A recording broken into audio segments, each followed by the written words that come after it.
C'est parce que les enfants de Dieu ne discernent pas les deux aspects de la croix de Christ qu'ils ne font pas dans leur vie l'expérience de la vie abondante. Le côté objectif de la croix, l'œuvre accomplie par le Seigneur par sa mort et sa résurrection, est la base de l'œuvre qu'accomplit le Saint-Esprit en nous. Objectivement, la mort du Christ n'est pas seulement la propitiation pour le péché, mais dans les desseins divins, c'est aussi la mort de tous ceux pour qui le Seigneur fut crucifié. Devant Dieu, nous, croyants, nous sommes en Christ. Dans l'anfractuosité du rocher, nous sommes plantés en sa mort.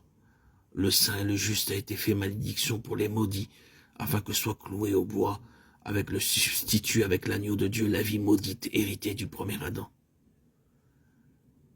Subjectivement, c'est l'Esprit de Dieu qui nous communique la puissance de la mort du Seigneur et de sa résurrection pour nous conduire à cette position en Christ où nous sommes crucifiés, ensevelis, où nous ressuscitons et sommes élevés dans les lieux célestes avec notre Rédempteur.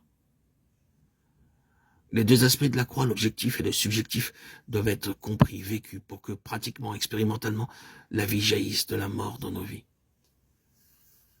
Si par la miséricorde de Dieu, nous arrivons à vraiment haïr notre vie propre, Luc 14, 26, aussi bien que nos péchés, si nous reconnaissons que tout est sous le coup de la malédiction et que nous sommes prêts à annoncer à tout ce que nous sommes en nous-mêmes, allons au calvaire.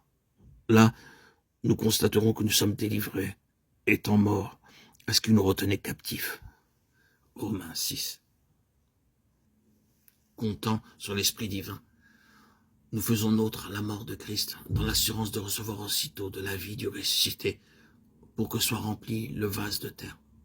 Dès lors, et par la foi, nous pouvons compter que le Saint-Esprit appliquera dans l'expérience notre décision de mourir avec Christ et fera mourir toujours plus profondément les œuvres du corps, nous amenant à nous glorifier de la croix du Seigneur Jésus, par laquelle le monde est crucifié pour nous et nous au monde. Par le Saint-Esprit, nous sommes amenés à toujours porter en notre corps la mort de Jésus, afin que la vie de Jésus soit aussi manifestée dans nos corps mortels. Et c'est cette vie, sa vie, qui agit en nous puissamment. Frères, ne soyez pas des enfants sous le rapport du jugement, mais pour la malice, soyez enfants. Et à l'égard du jugement, soyez des hommes faits. 1 Corinthiens 14, 20. Dans l'œuvre de rénovation, la pensée doit être renouvelée aussi bien que le cœur. L'entendement doit être purifié des idées et des façons de penser, de la sagesse de l'homme naturel. 1 Corinthiens 2, 14. Aussi bien que de ses péchés.